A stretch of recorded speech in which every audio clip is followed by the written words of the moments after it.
Hello, everyone, and welcome back to Coach Craig's Sports. Today is Sunday, October 24th, and most people are going to be watching some football today, but we're going to be talking some NBA DFS.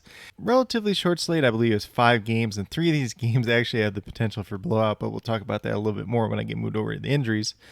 But we're going to walk through yesterday's recap, the injuries in play, and then my picks for both FanDuel and DraftKings for today, October 24th.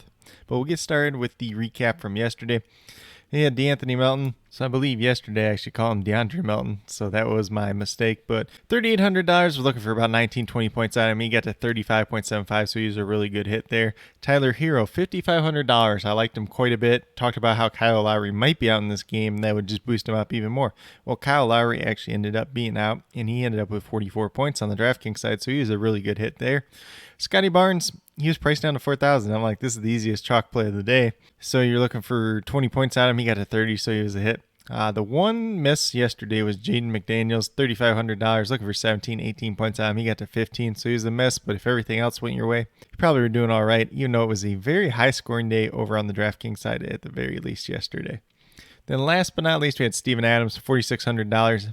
Looking for 23 points out of him. He got to 39.25 in 27 minutes, so he's a very good hit there as well. So 4 out of 5 on the DraftKings side. Solid day overall. We moved over to the FanDuel side. We had Lonzo Ball, $6,200, looking for 31 points out of him. He got to 38.3, so he was a good hit as well. Then Tyler Hero, once again, $5,500, looking for 28 points out of him. He got to 39 points, so he was a hit. Then we had Pat Connaughton. When I was filming the video yesterday, I thought Drew Holiday had a chance to miss once again. He ended up playing, but Pat Connaughton, $4,300, looking for about 22 points out of him. He got 26.4, so he was a hit. Kristaps Porzingis, it wasn't the big 60-point game, I'll say that kind of talked about yesterday, but he bounced back pretty nicely. $6,800, looking for about 34 points out of him. He got to 46.5, so he was a good hit as well. Like I said, he always seems to bounce back for whatever reason. I should probably look at what the ownership was on him yesterday because it probably wasn't that much, honestly. Then, last but not least, we had Zubac. He only ended up playing 19 minutes. Once again, this game kind of frustrating. They played Isaiah Hartenstein like 16 minutes. Doesn't make any sense to me, but it is what it is at this point, I guess. He was $4,400, looking for 22 points out of him. He got to 21.1, so he was a mess, but probably like not somebody that killed you overall. So on the FanDuel side, we were 4 out of 5 as well, so pretty solid day overall, 8 out of 10. I'll take that most days. And if it wasn't such a high-scoring day as yesterday, we'd probably be sitting pretty on both sides. But with that being said, we'll get moved over to the injuries and play for today's games. So there is one afternoon game. It's the Charlotte Hornets and the Brooklyn Nets. Terry Rozier, game time decision. He played the last time out, so I assume he plays in this game. And then Kyrie Irving out once again for the Brooklyn Nets. Expect to see that for quite some time until his situation gets sorted out. Then we move over to the main slate. We got the Boston Celtics. Jaylen Brown is a game time decision, dealing with a little bit of that knee soreness, or they had a fancy name for it. I can't remember it off the top of my head, but just look to see if he plays in this game or not. If he doesn't end up playing, maybe you get an Aaron Nesmith, a Romeo Langford in the starting lineup. I would expect probably Dennis Schroeder just to start at point guard and then Marcus Smart to move over to kind of the 2 spot, but we'll see if that happens or not. There's definitely a couple different ways that the Celtics could do it just based on how they want to use their rotations overall. But if Jaylen Brown doesn't play, obviously a big bump up to Jason Tatum in this game. Then on the Rockets side, John Wall's out once again. Garrison Matthews, game time decision. We'll see if he plays. It really doesn't matter at this point in time if he plays because I do not assume that he's going to be in the rotation. For the Orlando Magic, pretty much missing the same 5 guys that they've been. Gary Harris, game time decision. I expect him to miss once again, so nothing really new there.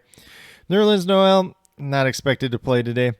Taj Gibson, still questionable. Like I mentioned in the other video, he had like the birth of his child, so we'll see if he's back today or not. If not, pretty much the same thing we've been looking at the first 2 games this season. Then moving down to the 76ers, same 3 guys out that we've had out with Milton, Ryler, and Simmons. Andre Drummond is doubtful to play in this game. Joel Embiid, questionable at this point in time. Same thing that happened last time, but he did end up playing the last game. If he doesn't end up playing in this game, it's going to get very interesting at that center position for them. I guess they're going to go like Paul Reed at center, maybe. I don't know. It's going to be probably a small ball lineup for sure, though. Which ain't the worst in the world, I guess, when you're going against the Thunder because it's not like they play super big either. So it could be a decent little matchup there. Maybe they just roll out Tobias Harris at the 5 most of the game. We could see a lot of different lineups, honestly. For the Oklahoma City Thunder, they are all the way healthy, though. Then moving down to the Golden State Warriors, Wiseman, Thompson, Kuminga, they're all still out. Andre Iguodala, game time decision. We'll see if he plays. If he doesn't play, just changes up the rotation just a little bit. But otherwise, no major changes. He wasn't somebody that we were really looking at in this game either way. Mo Harkless is a game time decision. He did miss the last time out, so we'll see if he's back today or not. But probably not a guy you were trying to get to in DFS either way. For the Memphis Grizzlies, it looks like Dillon Brooks is a game time decision. It looks like he has a chance to play, though. We'll just have to see it at this point in time. I don't think he ends up playing, but I could be wrong as well. For the Los Angeles Lakers, same four guys out with Ariza, Ellington, Horton Tucker, and Nunn. Sekou Doumbouya, game time decision as well. I believe he missed the last time out, so don't expect too much from him. I don't really expect him to be in the rotation either way, so nothing really noteworthy there at least. But with that being said, that's a quick little rundown on all the injuries for today's game. It is a smaller 5-game slate like I talked about earlier. 3 of these games could end up in blowouts, and the 2 most competitive games are the 2 last games on the slate with the Golden State Warriors, Sacramento Kings, and the Memphis Grizzlies and the Los Angeles Lakers.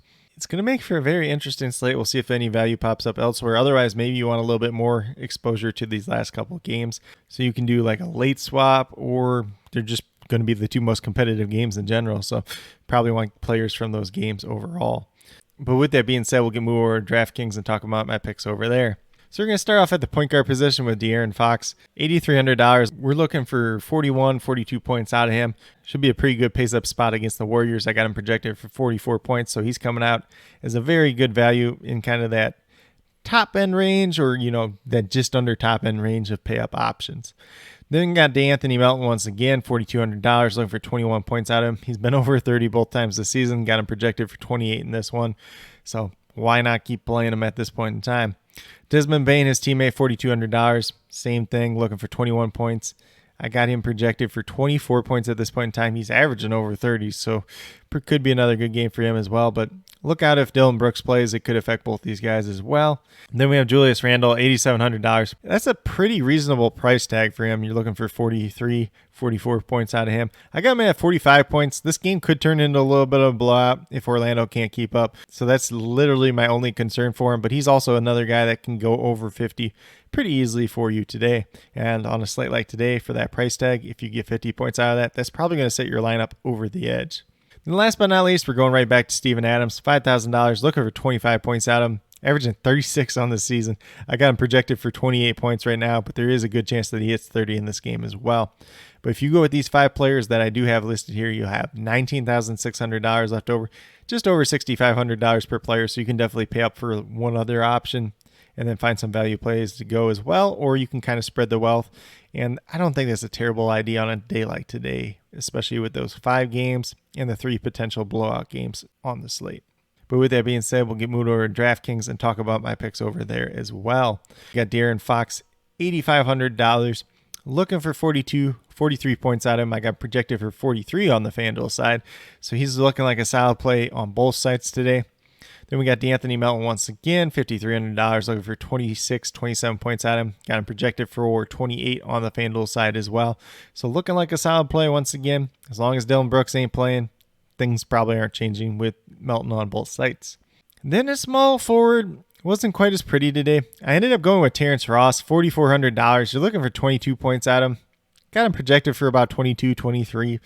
Playing like 26 minutes a game. He really hasn't done too much this year. He's kind of that guy that really needs the scoring volume. Otherwise, he's not going to get there. It's probably going to be a play that ends up changing once we get some news today. But as of right now, Terrence Ross, a high upside guy for $4,400.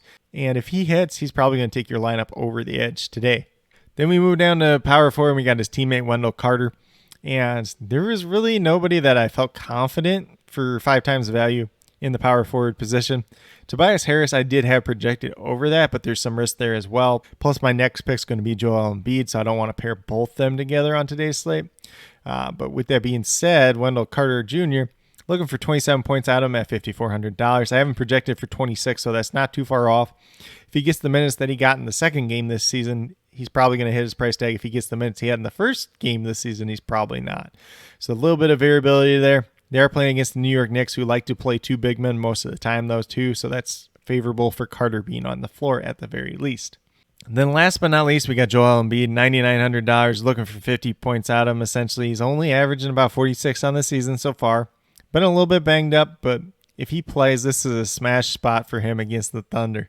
And I got him projected for 52 points. He could easily go for 60, 70 in this game. If he's playing the minutes, like this Joel Embiid against the Thunder, and they have nobody that can stop him, honestly. That's what it comes down to at the end of the day. Like Joel Embiid could easily be the highest point scorer on the entire slate.